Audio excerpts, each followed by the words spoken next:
Happy Diwali to all. সব উপসীরা এখন যাচ্ছি অঞ্জলি দিতে। এটা একটা বিশাল কালী পুজো আমাদের পাড়ার মধ্যে। যখন আজ তোমরা ব্লগটা দেখছো তখন কিন্তু কালী পুজো শেষ হয়ে গেছে, কিন্তু আমি পুজো দিতে যাওয়ার জন্যই রেডি হচ্ছিলাম। তাই ভাবলাম একটু হালকা করে সেই গ্লিমসগুলো শেয়ার করি তোমাদের সাথে। হাই মাটা মিষ্টি ফ্যামিলি, কেমন আছো সকলে? নমস্কার, আমি তো বুঝতে চলে এলাম আবার একটা নতুন ঝাঁ চকচকে ব্লগ নিয়ে। তার আগে সকলকে জানাই শুভ দীপাবলি, প্রীতি ও শুভেচ্ছা। যদিও চলে গেছে তবু আমেজটা তো রয়েছে। তাই কালী পুজোর দিনটা আমার কিরকম কেটেছিল সেই গল্পই চলো শেয়ার করে নেওয়া যাক। এখন যাচ্ছি অঞ্জলি দিতে, মানে পুজো দিতে। এটা একটা বিশাল কালী পুজো আমাদের পাড়ার মধ্যে।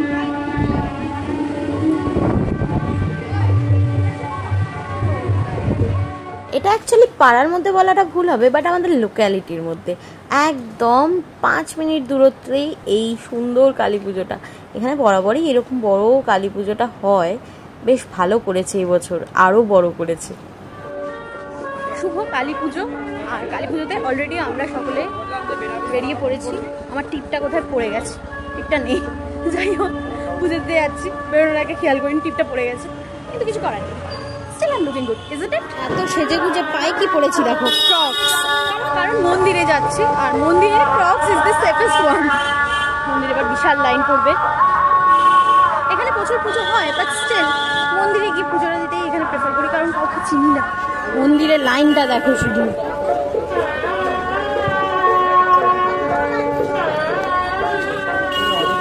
কোথায় শেষ, সর্বনাশ করেছে রে।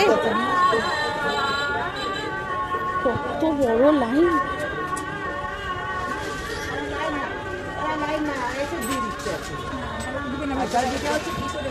লাইনটা শেষ কোথায় হবে? আপনি লাস্ট। বিশাল লাইন। এখানে লাইনের পরিমাণটা ঠিক এই আর এই। এখানে শেষ দেখা যাচ্ছে না, ওখানে তাও শুরুটা দেখা যাচ্ছে। সামনে গিয়ে কালী কি টর্চারিং জায়গা, পেছনে অপুর গন্ধ আসছে, প্রচন্ড টর্চারিং জায়গা। কি খবর মা? শুকিয়ে গেছে, শুকিয়ে গেছে আমার মা। না দেখতে পাচ্ছি, তোমরাই বলো শুকিয়ে গেছে কিনা, মুখখানা দেখো। আর আমার মায়ের আমরুলটা কি জিনিস, আমসি শুকিয়ে দেখো, মনে হচ্ছে 76-এর মন্নান্তর হয়ে যাচ্ছে। এত সুন্দর মিষ্টি করে সেজেছে, তারপরে মুখটা দেখো কিরকম শুকিয়ে আছে। অন্যদিন এত শুকনো লাগে? তোমরাই বলো। বারণ করি যে বয়স হয়েছে, উপোস করো না, শুনবে না, শুনবেই। এখন বাজে 8টা 1, এখন আমরা দাঁড়িয়ে, কখন যাবো জানি না। এখন অনেকটা লাইন, দেখতে পাচ্ছি অনেকটা লাইন আছে। কিচ্ছু বলি, তো এখন 8টা 1 বাজে। আমরা এসেছি 7:30টায়, আমরা 7:30টায় এসেছি। 8 ঘন্টা অলরেডি হয়ে গেছে। আমি তো সাবস্ক্রাইব করেছি 10টা বেজে যাবে মেবি, দেখা যাবে। অ্যাকচুয়ালি আমাদের বাড়িতে একটা পুজো হচ্ছে, আমাদের ওপর ফ্ল্যাটে একজনের পুজো হচ্ছে, কিন্তু তাদের কিন্তু রাত্রিবেলা পুজো, তাই জন্য না বললো থাক, পারবো না অতটা। এখানে এসেছি, দেখা যাক কী হয়, শেষে ওখানে কি দিতে হয়। এখন বাজে প্রায় 8:30টা মতন। এদিকে আমি আর আমার বাবা ধূপকাঠি আর মোমবাতিটা এখানে জ্বালাতে চলে এসেছি। মা আছে লাইনে, আমাদের লাইনটাও প্রায় অনেকটাই এগিয়ে এসেছে মন্দিরের সামনে, তাই ভাবলাম এটা করেই নিই। মন্দিরের প্রায় সামনে যেহেতু চলে এসেছি, তাই চলো একবার মায়ের দর্শনটা তোমাদেরকে করিয়ে দিই। যদিও এই মন্দিরে তোমাদের আরও অনেকবারই এর আগে এনেছি, কিন্তু আজকের দিনে মাকে যেন একদম অন্যরকম।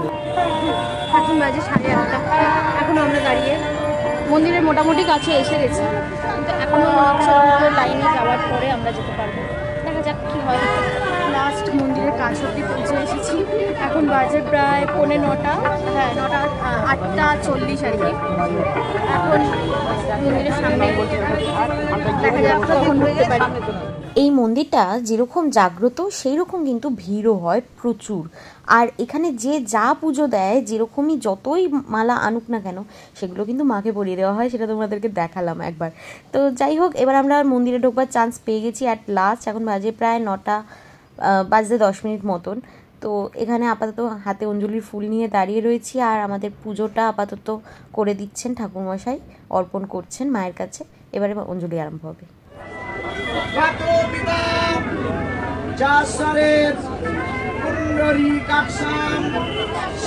এই মন্দিরটার মধ্যে মোটামুটি ওই দাঁড়িয়ে বসে 10-11 জনের মতন ক্যাপাসিটি আছে, ভালোভাবেই পুজো হয়ে যায়। এদিকে আমাদের অঞ্জলি দেওয়ার ডান, শান্তির জল নেওয়া হয়ে গেছে, এদিকে চরণামৃত নিয়ে এবার বেরোনোর পালা। 9:05 বাজে হয়ে গেছে, 1 ঘন্টায় কমপ্লিট।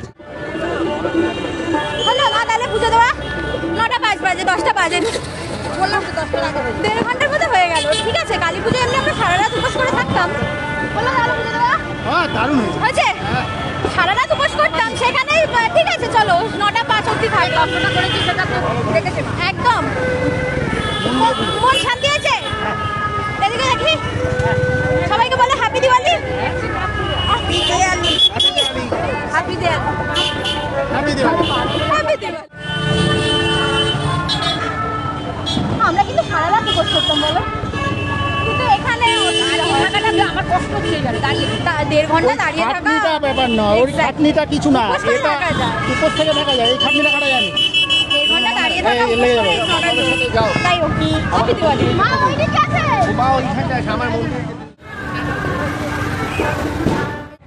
মন্দিরের ঠিক অপোজিটেই একটা পুজো হচ্ছে। চলো ঠাকুরটা দেখি। এই হচ্ছে পুজোটা, চলো ঠাকুরটা দেখি এবার। বাহ, কি সুন্দর, দেখো শুধু। কি সুন্দর দেখো, এই পুজোটা কিন্তু আমি একেবারে ছোটবেলা থেকেই দেখি। প্রত্যেক বছর এত সুন্দরই প্রতিমা হয় এখানে। আমার মাথা আর পাচ্ছে না লে, ওলে বাবালে না দাঁড়িয়ে থেকে স্বাভাবিক, দাঁড়িয়ে থাকে তো। মা একটুও বিরক্তি দেখায়নি, চুপচাপ দাঁড়িয়ে ছিল। কারণ পুজো দিতে এসছে অবভিয়াসলি। আমি বরং ফার্স্টেই এসে বলেছি না এখানে দেবো না, চলো চলো চলো। মা বলে না এখানেই দেবো। যাই হোক, পুজো মোটামুটি এখানে ডান। যাই দেখি, একটু চা খাই, বাইরেই চা খাই। আর মাকে করতে হবে না, বাড়িতে চা খাই, চলো চা খাই।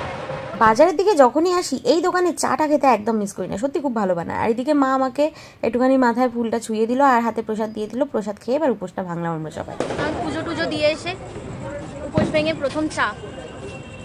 এটা কি ফার্স্ট চা দিনে, নাকি তোমরা আগে চা খেয়েছো? সকালে চা খেয়েছিল, এরা খেতে পারে, আমার নির্জলা।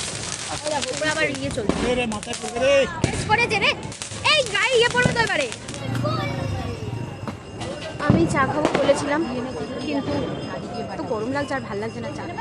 প্রচুর গরম, এখানে চা ভালোই হয় কিন্তু আমার একদম ভালো লাগছিল না বলে মা বাবার থেকে ধার করে খাচ্ছি, বলছে ভালো হয়েছে, ভালো হয়েছে। আমি আজকে হিসাব করিনি।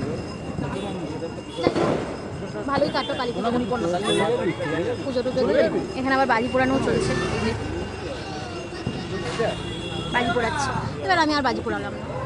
কাকুর কাছে এসে গেছি কালাঘাটটা খেতে। এখানে আমি কালাঘাটটা খেতে খুব ভালোবাসি। এখানে কাকু খুব যত্ন সহকারে কালাঘাটটা বানায়। আমি বহু বছর ধরে কাকুর কাছে খাই। মানে কালাঘাটটা প্রেমীর জন্য এই ফুল বাগানের ঠিক এই যে গান্ধী মূর্তি, নেতাজি মূর্তি স্পটটা একদম পারফেক্ট। মাত্র 20 টাকায় এই গোলা ব্যাপারটা হচ্ছে কি একটা বেস্ট রিফ্রেশমেন্ট আমার মনে হয়। অনেকেই বলতে পারো আনহাইজেনিক, বাট তাতে কি, আমার বেস্ট লাগে। কাকু ঠিক এই পয়েন্টে 12 মাস বসে, মাঝে মাঝে থাকে না, দেশে যায় বলে। আদারওয়াইজ কাকুর কাছে কিন্তু আমি গোলা খেতে খুব পছন্দ করি। কেমন লাগছে? হ্যাঁ, কালী পুজোতে এত গরম জেনারেলি পড়ে না, কিন্তু কেন পড়েছে জানি না। যাই হোক, ওয়েদারের তো এখন মুড সুইং আলাদাই লেভেলের। কেমন লাগছে মা?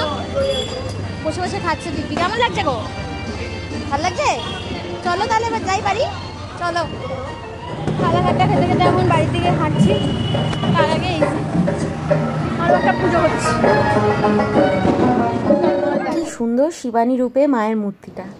এসে গেলাম আমাদের লোকালিটি। আর আমাদের লোকালিটিটা দেখো জাস্ট, ভালো লাগে না? এই কালী পুজোর সময়টা চারিদিকটা সেজে ওঠে। বাড়িতে চলে গেছিলাম, কিন্তু আমাদের নিজেদের ফ্ল্যাটে ঢোকার আগে বাকি ফ্ল্যাটগুলো চলে গেছিলাম। কারণ কারোর ঘরে হচ্ছিল দিওয়ালি উপলক্ষে লক্ষ্মী পুজো, বা কারোর বাড়িতে হচ্ছিল কালী পুজো, তাই সেগুলোই অ্যাটেন্ড করতে চলে গেছিলাম। আর তাদের সাথে কথা গল্প আড্ডা দিতে দিতে অনেকটা সময় চলে গেল। আর এদিকে সকলে কি সুন্দর করে সাজিয়েছে, ছোট্ট জায়গার মধ্যে কত সুন্দর করে করে পুজো করছে, এগুলো দেখতে বেশ ভালো লাগে। যাই হোক, আজকের মতন গল্প এখানেই শেষ করি। আজকের এই ব্লগটা কীরকম লাগলো জানাতে ভুলো না। আর যারা যারা এখন অবধি like share comment subscribe follow করোনি, প্লিজ সেটা করে দাও। আর তোমাদের কালী পুজো কীরকম কাটলো জানাতে ভুলো না। চলো দেখা হবে নেক্সট ব্লগে। Subscribe now and click the bell icon to stay tuned.